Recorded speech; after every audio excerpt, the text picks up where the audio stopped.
तो hello guys, स्वागत है आपका फिर से एक और नए वीडियो में। और हाजिर है फिर से एक और नए और इम्पॉर्टेंट टॉपिक के साथ। आज का हमारा जो टॉपिक है वो बीवीयू सेमेस्टर 4 के वैसे स्टूडेंट्स जिनका सेशन 2022-26 है और मेजर पेपर हिस्ट्री है, उनके लिए बहुत ही इंपॉर्टेंट टॉपिक होने वाला है। तो वीडियो को पूरे लास्ट तक बिना स्किप किए हुए देखें। और जैसा कि आप लोगों को मालूम है कि सेमेस्टर 2 का जो एग्जाम है वो खत्म हो चुका है और उसके बाद अब सेमेस्टर 4 का एग्जाम है जिसका शुरुआत 20 जनवरी से है। तो अगर आप अभी तक तैयारी स्टार्ट नहीं किए हैं तो तैयारी स्टार्ट कर दीजिए। इस चैनल पे आपको बीबीयू यूनिवर्सिटी से रिलेटेड जितने भी सेमेस्टर्स हैं उसके एग्जाम की तैयारी करवाई जाती है और बहुत ही आसान शब्दों में आपको आंसर लिखने सिखाया जाता है। ठीक है, तो चलिए वीडियो को शुरू करते हैं बिना किसी देरी के। उससे पहले अगर आप मेरे चैनल पर नए हैं तो चैनल को सब्सक्राइब कर लें और वीडियो अगर पसंद आए तो अपने दोस्तों के साथ भी शेयर करें ताकि सभी तक ये जानकारी पहुंच सके और सभी अपने एग्जाम में अच्छे से लिख पाए। ठीक है, तो वापस से आपको एक बार बता दें कि इस चैनल पे आपको पूरे सेमेस्टर का मतलब कि सेमेस्टर 4 का पूरे अच्छे तरीके से तैयारी करवाया जाएगा, इसलिए चैनल को सब्सक्राइब जरूर कर लें। यहाँ पे हम आपको रेगुलर अपडेट्स के माध्यम से आपको वीडियो देंगे जिस जो आपके एग्जाम में प्रश्न पूछे जाएंगे। ठीक है, तो चलिए वीडियो को शुरू करते हैं बिना टाइम वेस्ट किए। जैसा कि आप स्क्रीन पे देख पा रहे होंगे कि आज का हमारा जो टॉपिक है वो हिस्ट्री मेजर पेपर 6 से लिया गया है। ठीक है, उसका एक इंपॉर्टेंट प्रश्न है जिसमें से आपको क्या पढ़ना है कि 1857 की क्रांति के कारण क्या थे, उसके स्वरूप क्या थे तथा उसका परिणाम क्या हुआ। इस चीज़ का आपको अध्ययन करना है। आप अगर सिलेबस नहीं देखें तो मेरा प्रीवियस वीडियो जाकर देख सकते हैं, वहाँ पे सिलेबस मैंने अपलोड किया हुआ है कि आपको हिस्ट्री में मेजर पेपर हिस्ट्री में क्या क्या पढ़ना है। ठीक है, तो इस टॉपिक में आपसे प्रश्न किस प्रकार से पूछे जा सकते हैं। तो पहला इस प्रकार से रहेगा कि 1857 की क्रांति के कारण, स्वरूप तथा परिणामों की व्याख्या करें, या फिर 1857 की क्रांति के परिणामों का संक्षिप्त में वर्णन करें। या फिर प्रश्न आपका रह सकता है कि 1857 की क्रांति के कारणों की चर्चा करें, या इस प्रकार से रहेगा कि सन 1857 की क्रांति या प्रथम स्वतंत्रता संग्राम के कारणों एवं परिणामों का संक्षिप्त में उल्लेख करें। ठीक है, और आपका चौथा मतलब कि चार तो हो गए, पांचवा आपका इस प्रकार से हो सकता है कि 1857 की क्रांति पर संक्षिप्त में निबंध लिखें। ठीक है, ये मैंने ऐड नहीं किया है, इस तरह से भी आपको प्रश्न पूछा जा सकता है।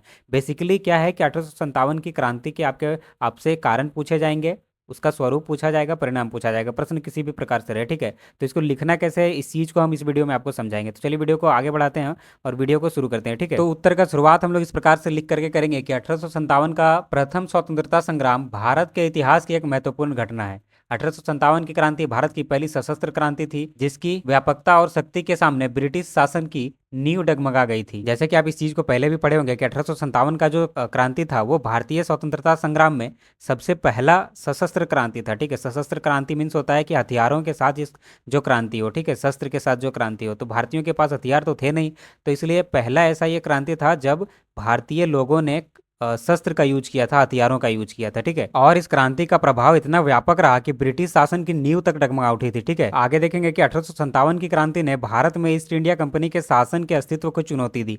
संपूर्ण देश में 1857 की क्रांति संगठित रूप से अंग्रेजी शासन की समाप्ति के लिए प्रथम सशस्त्र संघर्ष था। तो क्या है कि 1857 की क्रांति ने भारत में ईस्ट इंडिया कंपनी के शासन के अस्तित्व को चुनौती दे दिया था। ठीक है, उसको बहुत अधिक प्रभावित किया था अपने युद्ध के माध्यम से, अपने क्रांति के माध्यम से भारतीय लोगों ने।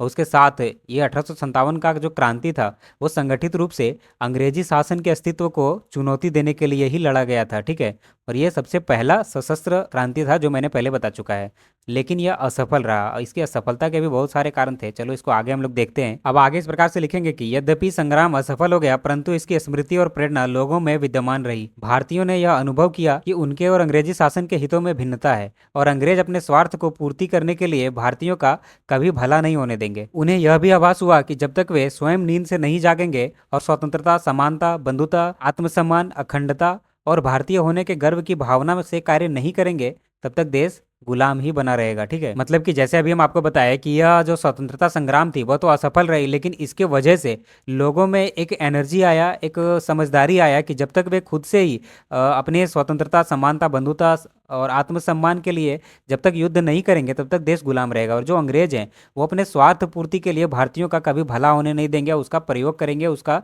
यूज ही करते रहेंगे भारतीयों का। ठीक है, तो ये सारा चीज 1857 की क्रांति ने भारतीय लोगों को समझा दिया था। भले ही यह क्रांति असफल रही लेकिन इसने लोगों के अंदर आग जलाने का काम किया। ठीक है, उसके अंदर ये समझदारी भरा कि वे एक होकर के और अपनी स्वतंत्रता के लिए लड़े, तभी उन्हें स्वतंत्रता मिल सकती है, अन्यथा अंग्रेज उनका यूज करते रहेंगे अपने फायदे के लिए। ठीक है, अब इतना लिखने के बाद आपको आगे 1857 की क्रांति का कारण लिखना है। ठीक है, तो इसको हेडिंग कैसे बनाएंगे कि 1857 की क्रांति या प्रथम स्वतंत्रता संग्राम के कारण। तो इसके क्या कारण थे, सबसे पहले लगा करके लिखेंगे कि सन 1857 की क्रांति के निम्नलिखित कारण थे। अब नीचे हम लोग उस कारण को लिखेंगे जिसके वजह से 1857 की क्रांति का जन्म हुआ था। तो 1857 की क्रांति का जन्म लेने का सबसे पहला कारण क्या था? राजनीतिक कारण। तो लिखेंगे राजनीतिक कारण और डैश लगा करके आगे इसको एक्सप्लेन करेंगे कि अंग्रेजों की राज्य विस्तार की नीति के कारण भारत के अनेक शासकों और जमींदारों में असंतोष व्याप्त हो गया था। लॉर्ड वेल्जली की सहायक संधि व्यवस्था और लॉर्ड डलहौजी की हड़प नीति के कारण अनेक राज्यों का अंग्रेजी साम्राज्य में जबरदस्ती विलय कर दिया गया था।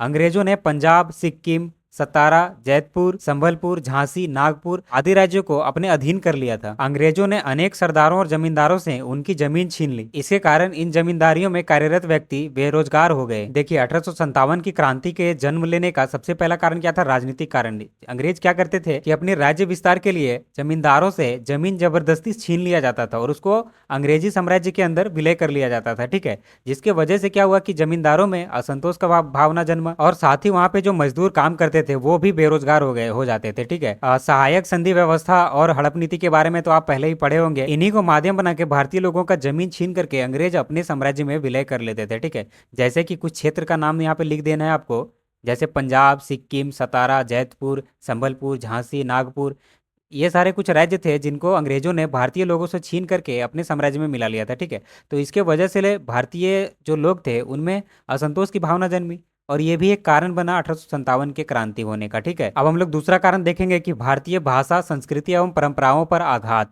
ठीक है, इसको हेडिंग बना करके इसमें लिखेंगे कि लॉर्ड मैकाले की शिक्षा नीति भारतीय शिक्षा पद्धति एवं संस्कृति पर आक्रमण था तथा देसी भाषाओं में शिक्षा दिए जाने का विरोधी था। मैकाले अंग्रेजों को सबसे उच्च नस्ल एवं अंग्रेजी भाषा को सर्वोत्तम मानता था और इसलिए उसने अंग्रेजी भाषा के अध्ययन को महत्व दिया। ठीक है, मतलब कि लॉर्ड मैकाले की जो शिक्षा नीति थी वो भारतीय शिक्षा पद्धति और उसके संस्कृति पे आक्रमणकारी साबित हुआ। क्यों? क्योंकि वो लोगों को देसी भाषाओं में शिक्षा दिए जाने का विरोध करता था, क्योंकि वो अंग्रेजों को उच्च नस्ल का व्यक्ति मानता था और उसकी भाषा को, मतलब कि अंग्रेजी भाषा को सर्वोत्तम भाषा मानता था, इसलिए वो देसी भाषाओं का विरोध करता था। ठीक है, और उसकी शिक्षा नीति भी इसी पद्धति पर आधारित थी। आगे है कि मैकाले का उद्देश्य ऐसे व्यक्ति तैयार करना था जो अंग्रेजों को शासन में मदद कर सके। उसकी अनुशंसा पर सरकार ने प्राच्य, मतलब कि जो प्राचीन भारतीय भाषा थे, उन भाषाओं की पुस्तकों के मुद्रण और अनुवादन पर प्रतिबंध लगा दिया। परिणाम स्वरूप प्राचीन भाषा के समर्थकों ने अंग्रेजी शिक्षा नीति को अपनी भाषा, परंपरा एवं संस्कृति पर आक्रमण मानकर इसका विरोध किया। तो देखिए, अगर आसान शब्दों में इसका हम लोग मतलब समझे तो लॉर्ड मैकाले का जो शिक्षा नीति था वो भारतीयों के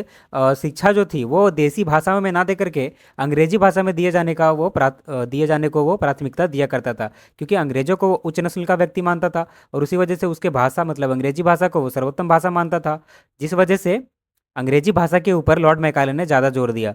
और मैकाले का उद्देश्य क्या था कि ऐसे व्यक्ति का तैयार करना जो अंग्रेजों को शासन करने में मदद कर सके, ना कि उनका विरोध करे।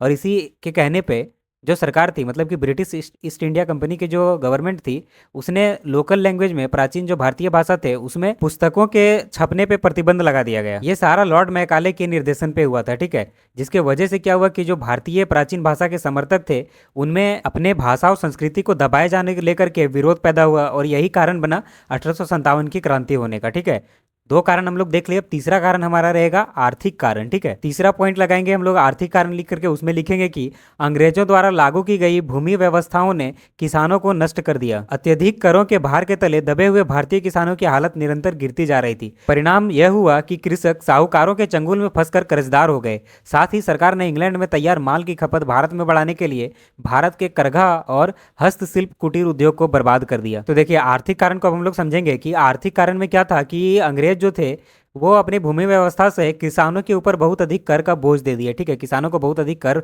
अदा करना पड़ता था, जिसके वजह से किसानों की स्थिति धीरे धीरे और भी खराब ही होती गई। और इसका परिणाम क्या हुआ कि वो धीरे धीरे साहूकारों के चंगुल में फंसकर कर्जदार हो गए। जो कर्ज देते थे उनके चंगुल में फंसकर भारतीय किसान कर्जदार हो गए। और साथ ही अंग्रेज क्या करते थे कि इंग्लैंड में जो माल तैयार होता था, जो उनका उद्योग से जो प्रोडक्ट निकलता था वहाँ इंग्लैंड में, उनकी खपत भारत में बढ़ाने के लिए भारत में जो छोटे छोटे कुटीर उद्योग थे, जो हस्तशिल्प थे, उनको पूरी तरह से बर्बाद कर दिया ताकि यहाँ पर इंग्लैंड से माल ला करके बेचा जा सके। ठीक है, 1857 की क्रांति का 3 कारण हम लोगों ने देख लिया। अब चौथा कारण है हमारा धार्मिक कारण। इसमें इस प्रकार से लिखेंगे कि भारत में ईसाई मिशनरी ब्रिटिश राज्य से छूट और प्रोत्साहन पाकर लोभ, आतंक और चालाकी से निर्धन जनता की मजबूरी का फायदा उठाकर उन्हें तेजी से ईसाई बनाने में लगे थे। अनेक स्थानों पर ईसाई धर्म स्वीकार न करने के कारण उनकी संपत्ति छीन ली जाती थी। उससे धर्मनिष्ठ भारतीय जनता बहुत असंतुष्ट हुए। तो उस समय भारत में जो ईसाई मिशनरी आए थे वो लोगों का बहुत ज्यादा धर्म परिवर्तन कराने में लगे थे, ठीक है, चालाकी से या लोभ दे करके या भी किसी भी प्रकार से। जो निर्धन जनता होती थी, जो गरीब होते थे, उनका धर्म परिवर्तन कराने में लगी थी। यदि कोई धर्म परिवर्तन को एक्सेप्ट नहीं करता था, अगर अपना धर्म परिवर्तन नहीं करना चाहता था, तो उसके संपत्ति को जब्त कर लिया जाता था, छीन लिया जाता था ईसाई मिशनरियों के द्वारा, ठीक है। जिसके वजह से जो भारतीय किसान थे या भारतीय लोग थे, वो जो धर्मनिष्ठ लोग थे, जो अपने धर्म को मानते थे, उनमें बहुत अधिक असंतुष्टि की भावना पैदा हुई, जिसके वजह से भी ये लोग भी 1857 की क्रांति को सपोर्ट किए थे, ठीक है। अब इस क्रांति का पांचवा कारण है सामाजिक कारण। इसमें किस प्रकार से लिखेंगे, सबसे पहले तो सामाजिक कारण लिख करके डैश लगाएंगे और आगे आप लिखेंगे कि भारतीय धारणाओं व विश्वासों से अपरिचित होने के कारण अंग्रेजों ने भारतीय समाज के अनेक नियमों में परिवर्तन करके यहाँ की जनता को अप्रसन्न किया। अंग्रेजी सरकार ने सती प्रथा व बाल विवाह पर प्रतिबंध लगाए, इसका विरोध भारतीय जनता ने किया। विधवा विवाह को वैध करार देने से भी यहाँ की जनता नाराज हो गई। भारतीयों में अंग्रेजी शिक्षा के प्रति घृणा के भाव थे ही। इन कारणों के परिणाम स्वरूप भारतीयों में असंतोष उत्पन्न हो गया। तो बेसिकली इस पॉइंट में आपको लिखना क्या है कि जो अंग्रेज थे वो भारतीय धारणाओं को और विश्वासों को अच्छी तरह से नहीं जानते थे, क्योंकि अंग्रेज बाहर से आए थे तो उनको भारतीय धारणाओं के बारे में क्या ही पता रहेगा, ठीक है। तो इसके वजह से उन लोगों ने भारत के जो लोग थे उनके भावनाओं को बहुत अधिक हद तक प्रभावित किया, उनको क्षति पहुंचाया। जैसा कि हम सब लोग जानते हैं कि भारत में कुछ कुरीतियां भी थी जिसको अंग्रेजों ने समाप्त कर दिया था, और उस समय पे वो चीज़ अच्छी लगती थी, ठीक है। अभी के समय में तो हम लोग समझ रहे हैं कि ये चीज़ अच्छी नहीं है, लेकिन उस समय के लोग जो उसी अवधारणा में ढले हुए थे तो उनको तो वो चीज़ अच्छी लग रही थी। तो जब वहाँ पे अंग्रेजी सरकार ने बाल विवाह के ऊपर प्रतिबंध लगाया था तो इसका विरोध किया था, और साथ ही अंग्रेजों ने विधवा विवाह को भी वैध करार दिया था। मतलब कि जो विधवा हो जाती थी, जिनके पति का देहांत हो जाता था, वो भी विवाह कर सकती थी, ऐसा कानून अंग्रेजों ने बनाया, ठीक है। इसके वजह से यहाँ की जनता जो थी, भारत की जो जनता थी, वो नाराज हो गई थी। और भारतीय जनता में अंग्रेजी शिक्षा के प्रति तो घृणा पहले से ही भरा हुआ था। तो यही इन्हीं सब कारणों के वजह से 1857 की क्रांति की उत्पन्न हुई थी, ठीक है। अब इस क्रांति के छठे कारण के रूप में हम लोग सैनिक कारण को देखते हैं। ये बहुत ही महत्वपूर्ण कारण है, ठीक है। अगर आप इनमें से कोई कारण लिखना मिस करते हैं तो थोड़ा बहुत चल सकता है, लेकिन इस कारण को जरूर आप उसमें मेंशन कीजिएगा अपने आंसर में। ये कारण बहुत महत्वपूर्ण है। इसमें हम लोग लिखेंगे, सबसे पहले सैनिक कारण देकर के डैश लगाएंगे और लिखेंगे कि अंग्रेजों ने भारतीय सेना के माध्यम से ही भारतीय राज्य की स्थापना की थी, और कंपनी की सेना में इनकी ही संख्या अधिक थी। किंतु भारतीय सैनिकों के प्रति अंग्रेजों का व्यवहार अच्छा नहीं था। उन्हें अंग्रेजी सैनिकों की अपेक्षा कम वेतन भी मिलता था व उन्हें उच्च पदों से वंचित रखा जाता था। 1856 में सामान्य वर्ती कानून द्वारा भारतीय सैनिकों को कहीं भी सेवा के लिए भेजा जा सकता था, जबकि वे समुद्र पार जाना धर्म के विरुद्ध मानते थे। इससे सैनिकों में असंतोष फैल गया। तो देखिए, बेसिकली अगर इसको समझे तो 1857 की क्रांति में जो सैनिक कारण थे वो बहुत ही महत्वपूर्ण थे, क्योंकि अंग्रेजों ने भारत में भारतीय सेना के माध्यम से ही अपनी शासन स्थापित किया था। अंग्रेजी सेना में सबसे ज्यादा संख्या किनकी थी, तो वो भारतीय सेनाओं का ही था। लेकिन भारतीय सैनिकों के साथ व्यवहार अच्छा नहीं किया जाता था, और साथ ही उनको अंग्रेजी सैनिकों से कम वेतन भी मिलता था, और उनको सेना में छोटे मोटे पद पे ही रखा जाता था। उनको पदोन्नति करके उच्च पद पे नहीं भेजा जाता था, वहाँ केवल अंग्रेजों का ही कब्जा था, ठीक है। इतना सब होने के बाद भी 1856 में एक कानून लाया गया जिसको सामान्यवर्ती कानून बोला जाता था। इसके माध्यम से क्या होता था कि भारतीय सैनिकों को कहीं भी सेवा के लिए भेज दिया जाता था, ठीक है। कोई भी कंट्री, कोई भी स्टेट, कहीं भी उनको अपनी सेवा देने के लिए भेज दिया जाता था। लेकिन जो भारतीय लोग थे वो समुद्र को पार करना अपने धर्म के विरुद्ध मानते थे। जब और अंग्रेज क्या करते थे, उनको भेज दिया करते थे सेना के रूप में सेवा देने के लिए कोई और भी देश जो समुद्र के पार हो। तो इस वजह से जो भारतीय सैनिक थे उनमें असंतोष की भावना फैल गई, तथा जब 1857 की क्रांति हुई तो इन्होंने पुरजोर सहयोग किया, ठीक है। तो इसके वजह से सैनिक कारण बहुत महत्वपूर्ण होता है, इसलिए मैंने आपको शुरू में भी बोला था कि सैनिक कारण को लिखना बहुत जरूरी है, ठीक है। अब अगला कारण जो 1857 की क्रांति होने का, वो है पेंशनों का बंद हो जाना, ठीक है।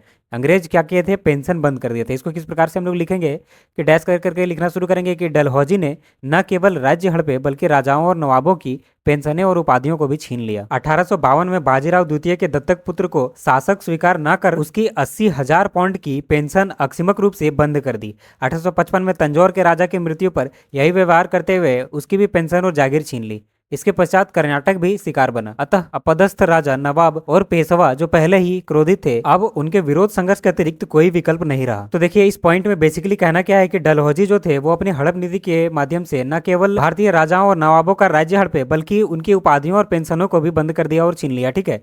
1852 में बाजीराव के जो द्वितीय पुत्र थे उनको इनने शासक के रूप में एक्सेप्ट किया ही नहीं अंग्रेजों ने, ठीक है। और उनके जो 80,000 पाउंड की पेंशन थी वो अचानक से बंद कर दी गई। साथ ही 1855 ईस्वी में तंजौर पिशावर के जो राजा की जब मृत्यु हो गई तो उनके साथ भी यही व्यवहार किया गया और उनकी पेंशन और जागीर को भी बंद कर दिया गया और छीन लिया गया। ठीक है, इसके पश्चात कर्नाटक भी इसका शिकार बना। अब इन सभी चीज से जो राजा परेशान हुए, उनके पास इस चीज का विरोध करने के सिवाय कोई रास्ता नहीं बचा था। ठीक है, इसी की वजह से 1857 की क्रांति का जन्म हुआ था, क्योंकि इन राजाओं ने, इन नवाबों ने और पेशवाओं ने इस युद्ध में, इस क्रांति में बहुत अधिक सहयोग किया था। ठीक है, अब अंतिम और सबसे महत्वपूर्ण कारण जो है 8वां नंबर, उसकी तरफ हम लोग बढ़ेंगे। और ये कारण क्या है? तत्कालीन कारण। ये बहुत महत्वपूर्ण है। जिस प्रकार से सैनिक कारण महत्वपूर्ण थे, उससे भी कहीं ज़्यादा ये महत्वपूर्ण है, तो इसको मेंशन करना बिल्कुल नहीं भूलिएगा। ठीक है, जो कारण हम बोल रहे हैं वो आपको मार्क्स दिलाने वाले कारण है, तो इसमें हम लोग डैश दे करके इस प्रकार से लिखेंगे कि ऐसे असंतोष के वातावरण में सैनिकों को नए प्रकार के कारतूस दिए गए, जिन पर गाय व सुअर की चर्बी लगी होती थी। इन कारतूसों को उपयोग में लाने से पूर्व उन्हें अपने दांत के किनारे से काटना पड़ता था। बैरकपुर छावनी में 29 मार्च 1857 को मंगल पांडे ने चर्बी वाले कारतूस को भरने से इनकार कर दिया और उत्तेजित होकर अंग्रेज अधिकारियों की हत्या कर दी।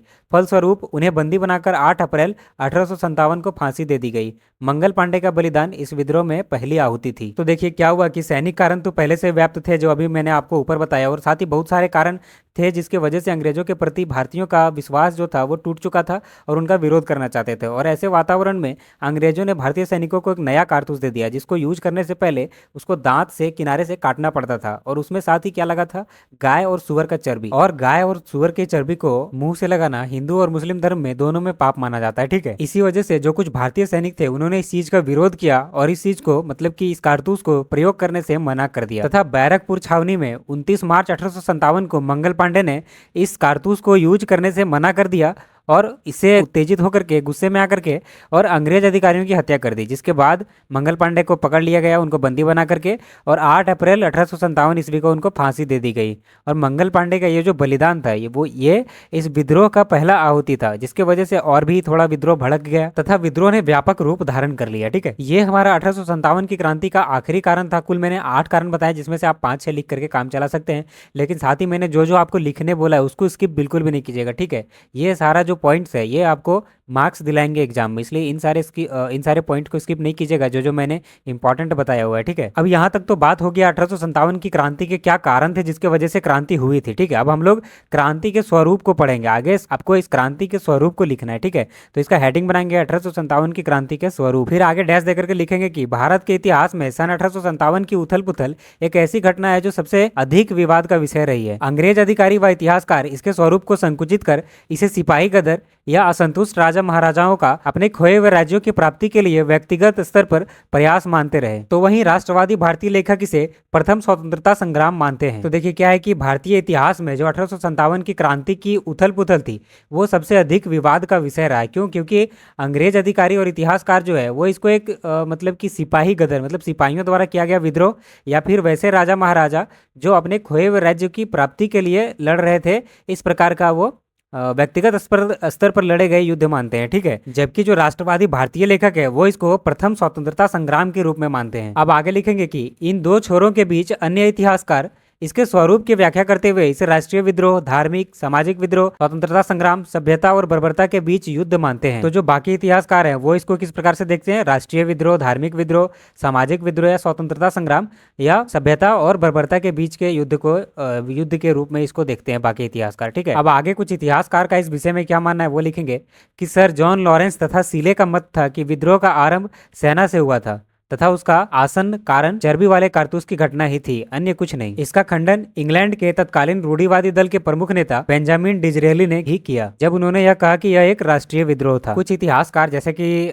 सर जॉन लॉरेंस तथा सीले का ये मत था इस विद्रोह के लेकर के कि इसका आरंभ सेना से ही हुआ था, और इसका मेन कारण क्या था? मुख्य कारण इसका था चर्बी वाले कारतूस। ठीक है, और ये एक सैनिक विद्रोह था, बाकी और कुछ नहीं। इसका खंडन तत्कालीन रूढ़िवादी दल के जो प्रमुख नेता है बेंजामिन डिजरेली, उन्होंने ही किया और इस युद्ध को राष्ट्रीय विद्रोह का एक संज्ञा दिया। ठीक है, इस प्रकार से इस क्रांति का स्वरूप आपको भी लिखना है। अब नेक्स्ट हम लोग निष्कर्ष की तरफ बढ़ते हैं। जैसा कि हम हर प्रश्न में आपको समझाते हैं, आपका तो ये पहला वीडियो है सेमेस्टर 4 वालों का। सेमेस्टर 2 वालों को हर वीडियो में ये समझाता है कि निष्कर्ष हमेशा अपने तरीके से ट्राई किया कीजिए लिखने का। ठीक है, अगर ना हो तो आप यहाँ से कॉपी कर सकते हैं, लेकिन निष्कर्ष हमेशा अपने आंसर लिखने के बाद जो आपके दिमाग में आता है कि ये होना चाहिए वैसा ही लिखिए। ठीक है, लेकिन यहाँ पे हमने निष्कर्ष किस प्रकार से लिखा है कि सबसे पहले तो आप निष्कर्ष लिख करके डैश लगाएंगे, उसके बाद लिखेंगे कि पहली बार भारतीयों ने इतना व्यापक संघर्ष किया, इसमें सैनिक, जनता और भूतपूर्व शासक शामिल थे। इसका मुख्य उद्देश्य अंग्रेजों को भारत से हटा करके उनकी शक्ति नष्ट करना था। क्रांति के स्वरूप के बारे में इतिहासकारों के विभिन्न मत हैं, फिर भी क्रांति का महत्व है। भारतीय इसे भारतीय स्वाधीनता संग्राम के रूप में मानते हैं। भारतीय युवकों को इससे प्रेरणा मिलती रहेगी। तो आशा करते हैं निष्कर्ष तो आपको समझ आ गया होगा, इसको समझाने का कोई आवश्यकता तो नहीं होगा क्योंकि निष्कर्ष बहुत ही आसान शब्दों में मैंने लिखा है। और आखिरी रूप से हमारा निष्कर्ष लिखने के बाद हमारा प्रश्न इस प्रकार से खत्म हो जाएगा। और इस प्रकार से आपको भी आपके परीक्षा हॉल में आंसर लिखना है। अगर इस टॉपिक से रिलेटेड अगर आपको प्रश्न परीक्षा में पूछे जाते हैं तो इसी प्रकार से लिखना है, ठीक है। आशा करते हैं कि ये वीडियो आपको अच्छे तरीके से समझ आया होगा। और अगर वीडियो पसंद आए तो वीडियो को लाइक करो, अपने दोस्तों के साथ भी शेयर करें। और साथ ही अगर मेरे चैनल पे आप नए हैं तो चैनल को सब्सक्राइब जरूर कर लें और बेल आइकन को भी प्रेस कर लें ताकि सभी वीडियो के नोटिफिकेशंस आप तक पहुंचे, क्योंकि यहाँ पे हम आपके सेमेस्टर 4 से रिलेटेड जितने भी इंपॉर्टेंट प्रश्न होंगे उसके रेगुलर अपडेट के माध्यम से आपको वीडियो देंगे जिससे आप एग्जाम की तैयारी कर पाओगे, ठीक है। अगर वीडियो से रिलेटेड किसी भी प्रकार का आपका डाउट है या फिर एग्जाम से रिलेटेड कोई क्वेरी है तो आप कमेंट सेक्शन में लिख सकते हैं, वहाँ पे हम आपका रिप्लाई जरूर करेंगे। तो चलिए मिलते हैं फिर से किसी नेक्स्ट वीडियो में इंपॉर्टेंट टॉपिक के साथ, तब तक के लिए धन्यवाद।